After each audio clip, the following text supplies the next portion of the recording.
औज़ु बिल्लाहि मिनश शैतानिर रजीम बिस्मिल्लाहिर रहमानिर रहीम। अस्सलाम प्यारे बच्चों, उम्मीद है बेटा आप सब खैरियत से होंगे और अपनी ज़िंदगी को खुश खुरम अंदाज से गुजार रहे होंगे।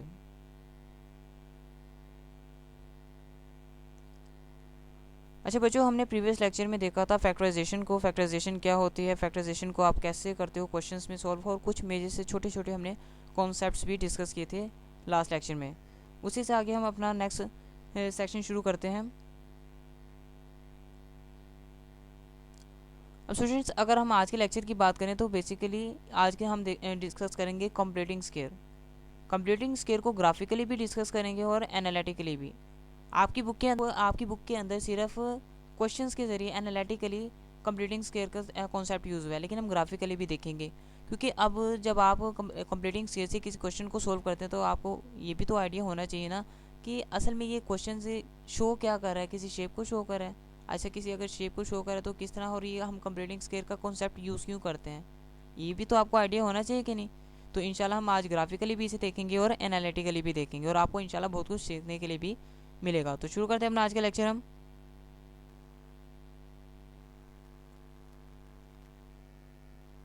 अब जी देखिएगा, अगर हम बात करें ग्राफिकली कंप्लीटिंग स्केयर की तो इसको हम एक इक्वेशन से समझते हैं। X square plus b x is equal to 0 लिखा हुआ है। किसी भी इक्वेशन में जो टर्म्स होते हैं वो किसी ना किसी शेप को शो कर रहे होते हैं। जैसे यहाँ पर ये एक्स स्केयर बच्चों लिखा हुआ है। एक्स स्केयर असल में शो करता है किसी स्क्वेयर को, किसी मुरब्बे को।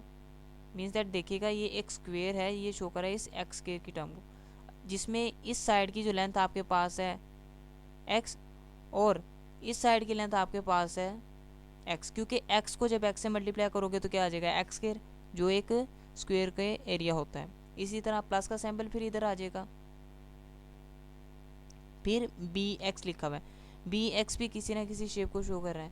बी एक्स यहाँ पर शो कर रहा है एक रेक्टेंगल को, जिसमें रेक्टेंगल की इस साइड को आप एक्स कह रहे हो, ठीक है, और इस वाली साइड को आप बी कह रहे हो। यानी बी इंटू एक्स आपके पास क्या आ जाएगा, एक रेक्टेंगल का एरिया। अब बच्चों देखो ज़रा, इसकी जो लेंथ है यहाँ से लेकर यहाँ तक x है, इसी तरह इस रेक्टेंगल की यहाँ से लेकर यहाँ तक लेंथ भी x है। अगर हम क्या करें, इस रेक्टेंगल को दो बराबर हिस्सों में तकसीम कर दें और कुछ इस तरह एडजस्ट कर दें कि यहाँ पर एक कंप्लीट स्क्वायर बन जाए।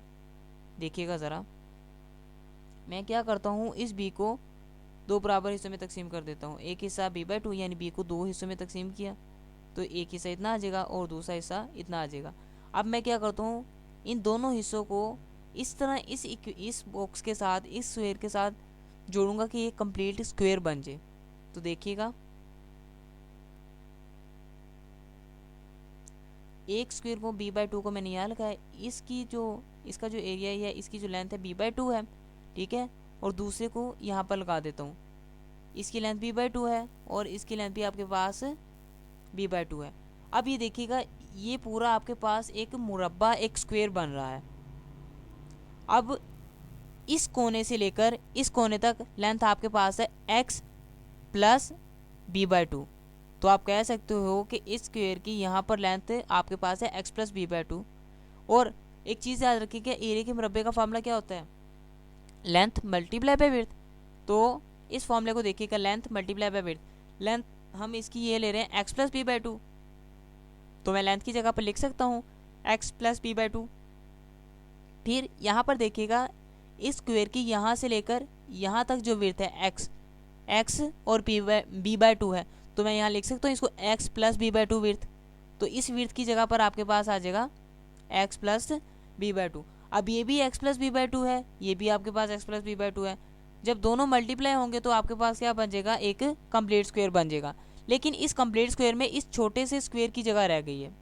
आप गौर कीजिएगा, तो ये इस साइड की लेंथ आपके पास b/2 है, इस साइड की लेंथ भी आपके पास b/2 है, और ये पूरा आपके पास एक स्क्वायर, एक मुरब्बा बन रहा है छोटा सा, जो मिसिंग है। ये b/2, ये सपोज करें ये आपके पास लेंथ है, ये आपके पास विड्थ है। लेंथ मल्टीप्लाई विड्थ आपके पास क्या हो जाएगा, b/2 का होल स्क्वायर। मतलब कि ये चीज़ आपकी मिसिंग है। इसमें देखिएगा, इसमें लेंथ आपके पास b/2 थी और विड्थ भी आपके पास b/2। अब मिसिंग आपके पास ये है, इसका मतलब इस स्क्वायर में से आपको ये निकालना पड़ेगा। तो देखिएगा माइनस बी बाई टू का होल स्केयर, यही लॉजिक यूज होता है कंप्लीटिंग स्केयर के अंदर। देखिएगा x plus b by two का whole square is equal to, आप लिखते हो ना यहाँ पर जो टर्म होती है उसमें ऐड करते हो बी बाई टू का होल स्केयर, असल में यहाँ से ये वाली टर्म आप कंसीडर कर सकते हो कि वो दूसरी तरफ चली जाती है, कंसीडर कर सकते हो। ये बच्चे जो ये ग्राफिकल मेथड है, ये क्वेश्चन को इस तरह अरेंज किया गया है कि आपके लेवल पर आपको ये कॉन्सेप्ट आपके क्वेश्चन के लिहाज से समझ आ जाए, ठीक है। वैसे इसका एक कॉन्सेप्ट और भी है, बट ये आपको समझ आ जाए इस वजह से इसको इस तरह अरेंज किया गया, ठीक है। अब आगे देखिएगा,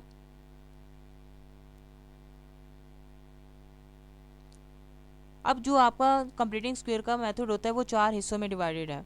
आप कोई भी अगर क्वेश्चन कंप्लीटिंग स्क्वायर से तरीके से सॉल्व करते हो तो वो 4 मराहिल से गुजरता है। पहले मरहले में क्या किया जाता है कि एक्स स्क्वायर के अददी सर को 1 बनाया जाता है, कोफिशिएंट को 1 बनाया जाता है। दूसरे मरहले में क्या किया जाता है, कांस्टेंट टर्म को बराबर की राइट साइड पर ले जाया जाता है। अगर किसी इक्वेशन में कांस्टेंट टर्म मौजूद है तो उसको लेफ्ट साइड से राइट साइड पर शिफ्ट कर दिया जाता है। लेकिन अगर किसी क्वेश्चन के अंदर कांस्टेंट टर्म मौजूद ही ना हो, कोई मुस्तकिलात मौजूद ही ना हो, तो उसको उस पर फिर ये स्टेप 2 अप्लाई नहीं किया जाता। फिर इसके बाद आ जाता है स्टेप 3, जिसमें क्या किया जाता है, स्क्वायर को कंप्लीट किया जाता है। स्टेप 4 में आकर एक्स की वैल्यू को फाइंड किया जाता है, यानी एक्स की वैल्यू को मालूम किया जाता है। आगे देखते हैं।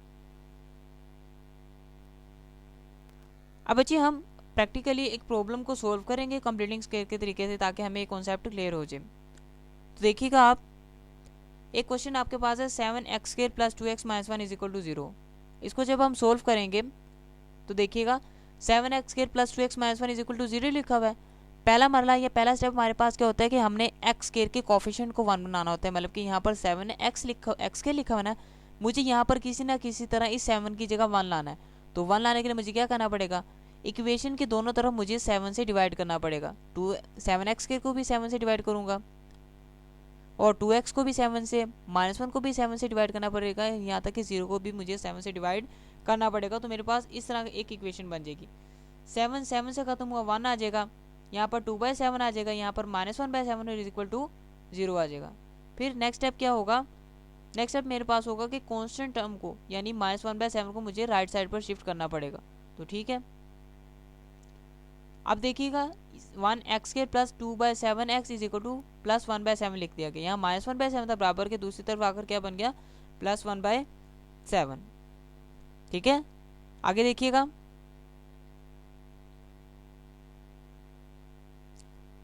नेक्स्ट बच्चों आपके पास आ जाते हैं third step, complete the square. इस हिस्से में क्या करते हैं, हम स्क्वायर को कंप्लीट करते हैं। यहाँ पर लिखा हुआ है x square plus 2/7x is equal to 1/7। अब हमने क्या करना है, जो लेफ्ट साइड पर लिखा हुआ है यहाँ पर हमने स्क्वायर को कंप्लीट करना है। तो देखिएगा जरा, स्क्वायर को कंप्लीट कुछ इस तरह किया जाता है। यहाँ पर ये आपकी पहली टर्म होती है, एक्स के लिखा हुआ है तो आप लिख सकते हो एक्स की होल पावर 2, एक्स का स्क्वायर, फिर प्लस 2। ये जो प्लस 2 आता है ये फॉर्मूले का आता है, ब्रैकेट। पहली रकम आपके पास एक्स मौजूद है, लेकिन दूसरी रकम आपको मालूम नहीं है, ठीक है, दूसरी रकम मिसिंग है। तो यहाँ पर अभी आपने खाली ब्रैकेट लगा दी, फिर प्लस 1/2 का होल स्क्वायर, क्योंकि आपने एक स्क्वायर को कंप्लीट करना है और एक स्क्वायर को कंप्लीट करने का फॉर्मूला क्या होता है, a प्लस बी का होल स्क्वायर बराबर है a square plus 2ab plus b square, ये फॉर्मूला होता है ना, ठीक है।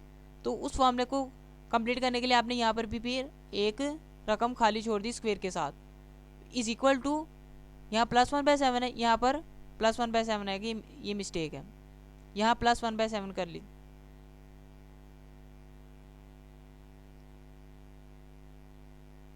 ये देखिएगा बच्चे, ये आपके पास प्लस 1/7 है, plus 1/7 plus whole bracket square. अब हमें किसी ना किसी तरह ये सेकंड टर्म मालूम करनी है। तो इसका बच्चों तरीका ये होता है, जो भी यहाँ पर टर्म लिखी हो, यहाँ पर लिखा हो ना 2/7, हमने 2/7 को 2/1 से डिवाइड कर देना है। इस तरह देखिएगा जरा, अब हमने क्या करना है, 2/7 को और 2/1 से डिवाइड करना है। तो कुछ इस तरह होगा, 2/7 लिखा, फिर हमने क्या किया, 2/1 से इसको डिवाइड कर दिया। अब ये देखिएगा ग्राफिकल मेथड में जब आप b/x को 2 बराबर हिस्सों में तकसीम कर देते, वो टेक्निक याद है ना, कि उस रेक्टेंगल को आपने 2 बराबर हिस्सों में तकसीम किया, फिर आपने क्या करना था, उस दूसरे स्क्वायर के साथ इस तरह एडजस्ट करना था कि एक स्क्वायर कंप्लीट हो जाए। तो हम 2/1 से डिवाइड इसी वजह से करते हैं कि हम इस शेप को, ये 2/7 जो किसी भी रेक्टेंगल को, किसी भी चीज़ को, किसी भी शेप को शो कर रहा है, इसको दो बराबर हिस्सों में हम तकसीम कर रहे हैं। तो इसको हमने 2/1 से डिवाइड किया। और इसको करने के बहुत ईजी टेक्निक है कि अंदर वाली रकमें अंदर वाली के साथ मल्टीप्लाई होंगी और किनारों वाली रकमें किनारों वाली रकमों के साथ। जैसे 2 7 से मल्टीप्लाई होगा तो आपके पास क्या आ जाएगा 14 यानी 14, और 1 जून से मल्टीप्लाई होगा 2 के साथ तो आपके पास क्या आ जाएगा 2। तो आप इसको लिख सकते हो 2/14 यानी 2/14। अब 2 और 14 दोनों एक टेबल पर जा रहे हैं, 2 एकम 2, 2 सते 14, तो आप लिख सकते हो इसको 1/7। तो ये 1/7 आपके पास क्या आ गई है सेकेंड टर्म। तो आप इसको यहाँ पर इस तरह लिख सकते हो x² प्लस 2x, दूसरी रकम आपके पास है 1/7 प्लस 1/7 का whole square is equal to 1/7 plus 1/7 का होल स्क्वायर। तो ये बच्चों यहाँ पर आपने इसको फॉर्मूले को क्या कर लिया कंप्लीट। अब a प्लस बी के होल स्क्वायर का फॉर्मूला आपके पास है a² plus 2ab plus b²। इस फॉर्मूले को हम कर देते हैं क्लोज।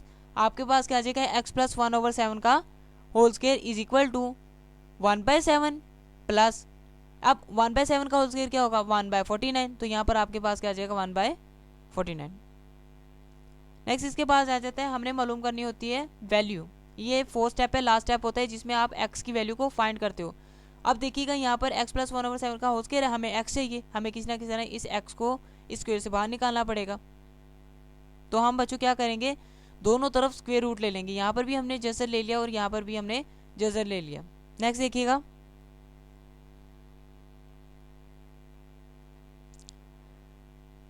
नेक्स्ट स्टेप हमारे पास होता है x प्लस 1/7 का whole square is equal to root 7 plus 1/49। ये हमने एलसीएम लिया है।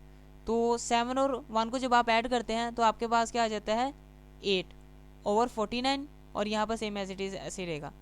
इसके बाद देखिएगा ये स्क्वायर जो है इस रूट से ख़त्म हो जाएगा, और जब आप 49 का स्केल लोगे यानी 49 का स्केल लोगे तो आप स्क्वायर रूट लोगे तो आपके पास 7 आ जाएगा।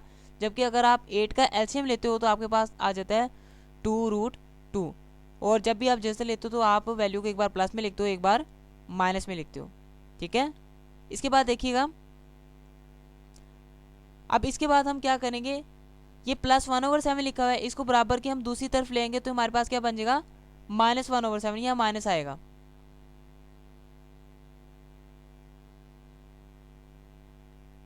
माइनस,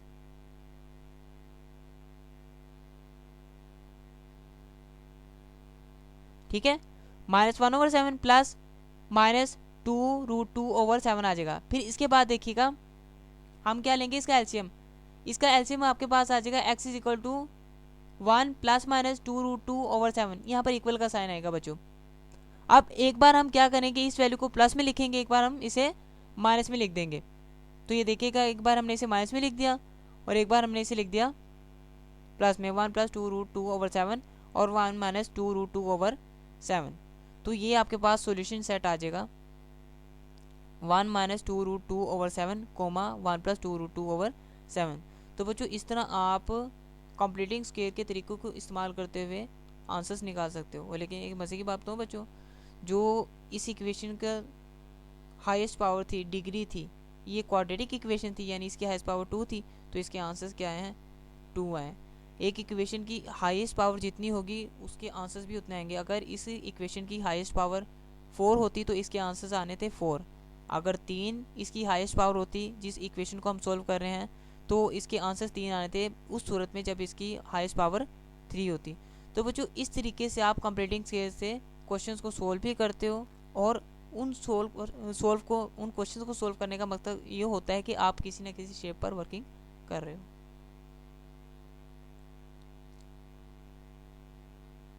तो बच्चों इसी के साथ हमारा आज का लेक्चर कंप्लीट होता है। आई होप आपको बहुत कुछ सीखने के लिए मिला होगा। तो इंशाल्लाह नेक्स्ट लेक्चर में हम आपकी एक्सरसाइज शुरू करेंगे जिसमें हम हर एक्सरसाइज के क्वेश्चन को डीपली डिस्कस करेंगे और हर कॉन्सेप्ट समझने की इंशाल्लाह कोशिश करेंगे। काइंडली बच्चों subscribe, like and share this lecture and always keep smiling. हंसते रहें, मुस्कुराते रहें बच्चों, दुआ में याद रखिएगा। अल्लाह हाफिज़।